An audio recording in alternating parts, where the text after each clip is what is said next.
You ought not think of me like you do George Shepard. You brought him to mind. It's not very flattering.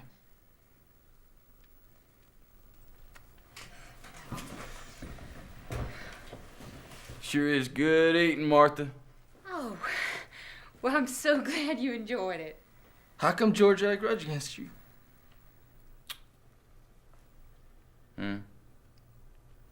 I said, how come George had a grudge against you?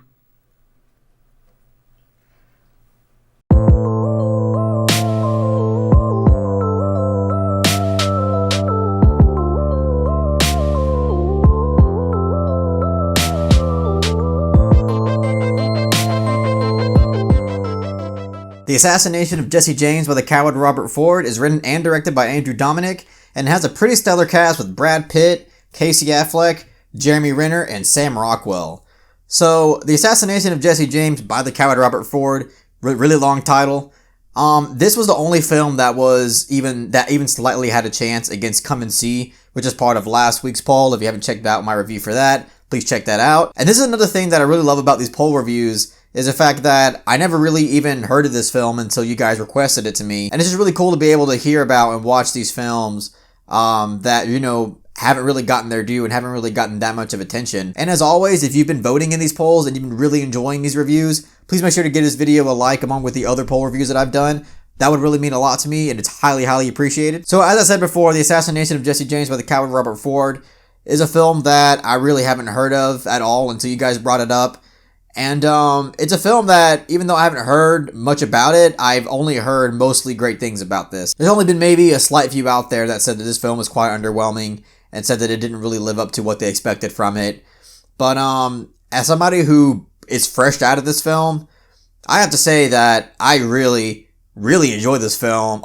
Honestly, more than I really expected to. I just thought it was truly a well-made film on pretty much every aspect of filmmaking, because not only did I find the characters and the story incredibly interesting and just overall really enriching, but also the aesthetic value to this film is also quite astonishing, and it's really beautiful in a lot of different ways. Because as I was watching this film, I was like, the camera work is really beautiful. Like, throughout the film, I was like, this is a really, really well shot film. And after the film was over, I was like, who shot this movie? And I went on IMDb and I saw who did it, and it was Roger Deakins, and I was like, well, that explains a lot. But not only that, I also thought that the score was composed beautifully. It's composed by Nick Cave. Nick Cave, not Nick Cage. I would love to hear a score by Nick Cage, though. And I just thought it was a really fitting score. It was really atmospheric. It really adds a lot to certain scenes, really integral scenes in this film. And I just thought the overall aesthetic value to this film was really well done. The direction from Andrew Dominic was really, really well done as well. I've never even heard of this director. I think he's only done very few films before this. But I thought the direction was solid. And really the only aspect of this film that doesn't quite exceed on the level of everything else was the writing. And that doesn't mean that I think the writing's bad. I still think the writing is really, really good. It's just not as perfect and as flawless as pretty much everything else that's in this film. And the reason why I say that is because there is this voiceover narration throughout the film. And it's not from like any of the characters that are giving their thoughts or anything. It's just like this outsider voice that's kind of narrating the story and giving you information about what the characters are doing, what the characters are thinking, just the traits of the characters and aspect of the story. And I get that that's like a Western style thing, and it's just going for that more classic, Western style. But for me, like, even though it's a style, it just, some of it just felt a bit unnecessary, especially towards the third act of this film, which the third act I really did enjoy. I love the third act, but it definitely got its moments with the writing and the narration where it was just getting a bit bothersome. It felt like it was a bit excessive. It didn't really need to be there. But everything else about the writing, like the dialogue between the characters and just how these characters are written and the overall story, I thought was really, really solid. Like, I thought it was really, really intriguing. And that kind of brings me to the next thing, is the characters. As I mentioned, the characters in this are really incredible. Like, I found maybe not all of them super interesting, but enough of them were really, really interesting. I think the obvious standouts are Sam Rockwell's character, Brad Pitt's character as Jesse James, and Casey Affleck's character as Robert Ford, I think all their characters just are incredibly insightful and just have a lot to say about human beings in their own right. And they're very intricate and complex in certain ways. Because with the title, The Assassination of Jesse James by the coward Robert Ford, I was a little bit worried going into it because I was like, that seems like, Robert Ford is going to be a bit one-dimensional in this film. It kind of gave that vibe like, okay, he's just a coward. But like when you're watching this film, I personally didn't find Robert Ford to be this 100% full-on coward. Sure, like his character, you could say that, at least the way I interpret it, I think that he is a bit weak in certain areas, but his character, I personally interpreted his character as someone who was just really trying to find their place in the world. It was trying to find a purpose and their own identity, and he seemed to just kind of lack those aspects. And it's just somebody who just really had that longing. And when you just aren't finding who you are, at least in a really confident way, you can have this kind of result that happens in the film. And I just found his character really insightful and really thought-provoking.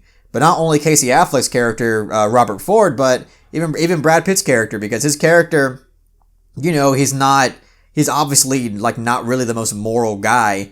He's certainly one of those questionable characters. But he's one of those characters that you also respect throughout the film. And it's the way that Brad Pitt portrays his character. It's the way that his character is written. And it's a film that definitely doesn't want to give you one-dimensional type of characters. And I really, really appreciate that aspect of it. And the huge build-up to the assassination scene in this film, I thought was absolutely stunning. I love the way it was directed. I thought it was directed. There's pretty much no better way I would have directed that.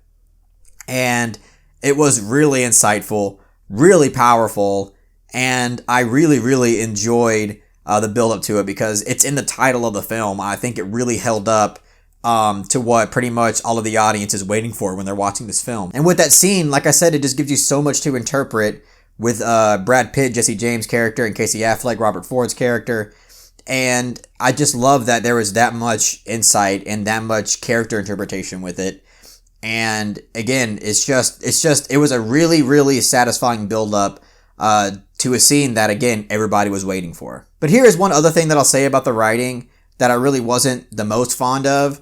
And it's the fact that I think that this film kind of overstays its welcome a little bit. Because it just got to a point where I couldn't help but think that it's just dragging on for just a little bit too long. Even though I love where it ended and I love where everything built up to in the third act and in the ending, there were segments in the third act where it really did feel like it was just stringing me on for way too long. But I'm glad that it didn't end on a sour note though, because I really, really liked the note where this film left off on. And just excellent performances from Casey Affleck and Brad Pitt. I honestly think Casey Affleck might be the standout in this film, to be honest. Especially during that big scene. His just facial emotional conveyance and just through his body language and everything else, Casey Affleck gives, again, like I said, probably the best performance in this film. And that's hard to say because, you're up against Brad Pitt and Sam Rockwell. But I think Casey Affleck truly knocked it out of the park, and he was really, really, really good in this film. And it's kind of a shame that this is a film that's not really widely known like that. And you would think it would be because there are such A-list actors in this film. There's so many of them. Again, Jeremy Renner, Casey Affleck, Brad Pitt, Sam Rockwell. You would think that this would be a much more popular film, but it's not. And I looked up the year that this film came out, and it came out in 2007, which now I maybe understand why it's not as big. And I think it might be because No Country for Old Men and There Will Be Blood came out in the same year, and maybe it overshadowed it a bit. I know that There Will Be Blood it's not really a Western per se, but it definitely has a Western setting to it. And maybe just those two films were just so big and so popular and so well-renowned that this one, unfortunately, was like the runt of the litter, and it just didn't really get its due, which is quite unfortunate. I mean, I'm not totally sure. Maybe that's just speculation. Maybe it just didn't have enough money to market, or maybe just not enough people really took to this film's approach, because this is more of a subtle, slower-paced kind of film. But so is There Will Be Blood, so I'm not 100% if that's really it either. But obviously, I really, really enjoyed this film. The acting's incredible. The aesthetics are absolutely beautiful. I love the themes in this film and what it says about human beings. And I just overall really enjoy this film, even though I think the writing had its flaws. I think that this is a really, really well-made film, and I definitely recommend everybody to watch this film, regardless if you're a film lover or a casual moviegoer. So I'm going to give The Assassination of Jesse James by the coward Robert Ford an 8.5 out of 10.